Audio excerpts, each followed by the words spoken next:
What is up, guys? We did one of these for the 6.24 changes earlier in the week, which will be at the top of the description, by the way, if you want to check out those ones. But all the other changes I said might be coming soon have actually arrived, and some of them are pretty big. Let me know what you think of these in the comments, but let's start with one we mentioned last time. Fervor got a buff, and they're actually going even further now. The stack duration has been increased to 6 seconds, AD per stack increased to 128 now, and the maximum stacks are down to 8, which is better. This is so good for so many different champions. Like, it's actually a really big buff for things like Ezreal and Lucian, especially Twitch, Kalista as well. For any AD carry who uses some form of ability and also auto attacks for their damage, this is going to be such a big buff, and late game is going to be even better. For top laners though, this is actually insane. They can stack this up now with 4 hits for 80 AD late game. Holy crap. That is so much extra damage and AD at the very start of a fight. Remember melee people like Yasuo, for example, they actually get 2 stacks per hit, so they only need 4. Anyway, on to the new changes that we haven't talked about before. The first one is blue buff. In the preseason, they actually changed it so it lasted a shorter time, but it was kind of more impactful, right? They basically wanted to try and make people prep for fights better and make sure they had their buffs. Well, it seems that Riot have kind of figured out that solo queue players do not use their brain that much, and they've removed the percentage AP and increased the duration back to 2 minutes. Honestly, this is probably better for the average mid laner now. Like, it lasts longer in the lane phase, so you can spam your spells more. It's not going to be as good in team fights later now, but most people probably didn't even know that it had a percentage AP ratio on it. They probably only got it for the mana regen. Let's look at some of the item changes before we get into the champions. So the first one, halting guys, Liandry's is 100 gold cheaper. Kind of nice, but I'm going to come back to this in a second. The big one is to RYLAIS though. So it's 600 gold cheaper. Now, you know it's actually been completely boned when they knock off that much off the price. Components wise, it's a blasting wand now and not a rod. It's 300 health, 75 AP, and it slows by 20% for 1 second. There's going to be 100 less health, 25 less AP, and 20% off the slow as well. It was also for 1.5 seconds for single target spells. This is honestly a huge nerf for mid laners right now. Stat wise, 25% less than they were getting before, right? Like, sure, it's cheaper now, but you only have so many slots in your inventory. Because you're getting so much gold and stuff, you want to pack each slot with as many stats as possible. Plus the percentage extra from like a death cap is now going to give you less. Even just the base stats part sucks, right? But like, the slow is half what it used to be. 20% off of that, really, it's not that much anymore. Like, I mean, it still slows and stuff, but it's not as good. The slow is half as good. The base stats are down. It's just a much weaker item. Those champions who kind of built this second item to be a bit more tanky, still do damage and kind of slow and be annoying, are really not going to have much fun. There is one good part of this though, because it isn't just a nerf. Actually, for supports, I think this is better. Cheap is good, right? Especially 600 gold cheaper. You actually want to pay less and get less ideally, so you can have more items overall. The slow being lower is still annoying, but you can reach the combo of RYLAIS and Liandry's 700 gold quicker into a game now. This is where I think like Riot want the value to come from, now getting both of these faster. To champions who don't want the burn but simply want the slow and the raw stats, it's going to be a nerf. To those who actually want to use the burn more and supports, I think it's actually going to be a buff. So let's move on to the actual champion changes. The first one is kind of like a mini rework to Varus' passive. So finally, he's actually getting some changes. When he kills an enemy, he gets bonus attack speed for 5 seconds, right? On a champion or a kill assist, it's 40% now plus 50% of your bonus attack speed. On a minion kill, it's 20% plus 25% of bonus attack speed. And finally, we have this Varus stuff. It's aimed at being an AD carry as well. It must be Christmas. They're trying to make some kind of crit viable on him basically, or at least a proper auto attack build. This would mean, by the way, if you had 60% attack speed bonus on champion kill or assist, you get a bonus 70% extra. It's 40% base plus 30% from the ratio. That is pretty nuts actually. That's double a rapid fire cannon of free attack speed. I think we really want to think about this like Jinx really, except you don't run around super fast, you just attack super fast. Like, imagine if it was Runen to Phantom Dancer with Infinity Edge, right? That was your build. Then you kill someone and pop off with like 80% bonus attack speed. That's over 160% total bonus attack speed with all of those crits. You'll be like a bloody turret firing those crits out, honestly. We'll have to see how this works in game, because this is only great if you get an assist or a kill, but it is a really, really good start. So Rengar's actually getting a nerf as well on this PB. The flat AD on his passive is up a little bit actually, but the percentage bonus is going down to 20% maximum from 30%. Rengar has kind of become a massive issue recently, so it makes sense he's getting a nerf. Like, the perfect scenario for him in a game happened too often, and it was way too good. Like, he'd roam around around and he'd get some kills, get some good ganks, and he'd easily pick up like 3 or 4 stacks quite fast. And he'd nail down the last one for that 30% bonus AD.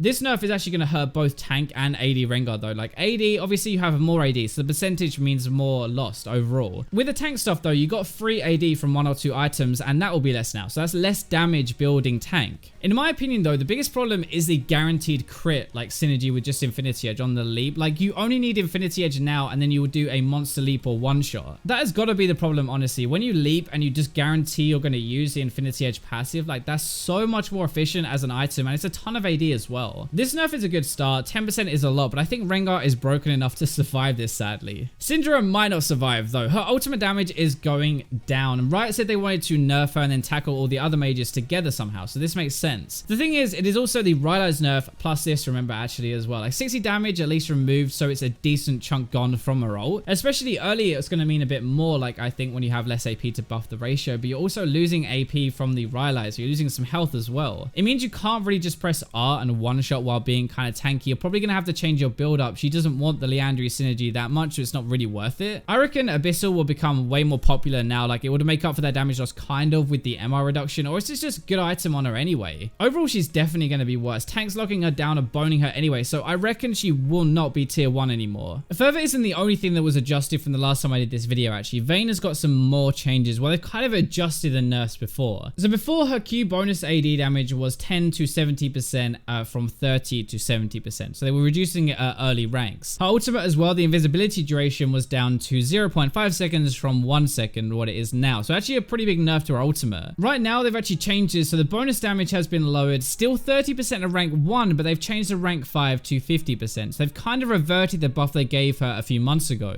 They've actually also just completely removed her ultimate change. So it's no longer going to be 0.5 seconds. It's just back to how it was a 1 second. So this is going to mean that Dustblade still works with the ultimate, which is kind of cool if you want to go for like more of a fun assassin-y kind of style build of Vayne. Even if it's not the most optimal thing, it's still pretty fun. So that's a good thing, right? But the Q change is actually worse, because before a rank 5, we still get the 70%. Now we're only going to get 50%. This is going to nerf the crit build as well, because your Q is going to do less damage, so it's not really as bursty as it was before. I don't know if it's going to be like a major nerf, because honestly, the only AD you really have early into the game is Infinity Edge anyway, so it's not like a massive thing, but it is going to reduce your damage, and if you're maxing Q, you're going to feel it a little bit at rank 5. So that is actually going to be probably worse overall. I don't know. The ultimate change was really big before, so at least that's gone back. Garen has been played around on the PBE with quite a lot actually recently, but there is a new change on here. So enemies hit by 4 spins lose 25% of their armor for 6 seconds. I think this is actually a pretty cool change. Like before, they had this every spin would reduce your armor, and that was pretty ridiculous. This is a good way of getting the same effect, but not doing it in a broken way, I think. Like it means that he'll be a really good tank killer, decent versus carry champions because he can build defense, but naturally just very good versus tanks. The thing is, Garen like has no real place. He has no real crowd control apart from that really annoying silence. So this might bring him back into actually like viable, or at least having a specific job. We are finally seeing some Azir changes, but don't get your hopes up. The recharge time is going down by 2 seconds, and that is it. Not quite on the Kalista level of changes here. Like she got a decent buff, but Azir just got the recharge lowered. I mean, it's kind of nice, right? I guess, but it's not really going to be enough to bring him back. I don't think, at least I don't think so personally. I don't think we're going to see way more Azir and him become a lot more successful now. The final one of the new stuff is Katarina's getting a passive change, so like picking up the dagger. The AP ratio is up early as well as that though, so that's probably the bigger part of this. This isn't a major deal at all though, either of these changes. It might be smaller for now and saving a bigger buff for later though. I'm not really sure though, because I think Katarina is decent anyway, and I reckon Riot are going to give these new assassins small little tweaks here and there until people figure out like how to play them and do well with them. Just before we end this video though, I want to give you a very quick summary or rundown of the other stuff that we talked about last video, also on this PBE, but we did go over them properly. If you want to see these explained properly, then you can go and check out the other video, but actually one that's different is for Fiddlesticks. So drain damage is increased early and the E cooldown is lowered. There was a change before that meant the E could bounce off himself, but that's actually been removed for now at least. They're testing different changes. Ivern is getting an E nerf to his slow and a mana cost. Kalista's E refunds on 1 kill and the passive can stack while on cooldown now, so it's actually a really big deal. Kog'Maw's W has 1% more damage, but his E AP ratio is down, so buffing AD Cog and nerfing AP Cog. LeBlanc's Q damage is up, but there's less bounce now to minions, and her E damage is down. Twitch's stealth duration time has also been reduced. Finally, Courage of the Colossus, the percentage health on a shield has been lowered and the cooldown is up early. There was obviously, we talked about Fervor before, but that's a bit different, and we talked about that earlier in this video. So this is a massive PBE patch, and hopefully I've caught you up to speed on everything Riot are testing and what they want to do. Let me know in the comments what you think of these changes. Thank you very much for watching until the end, but for now, let's go to the robots.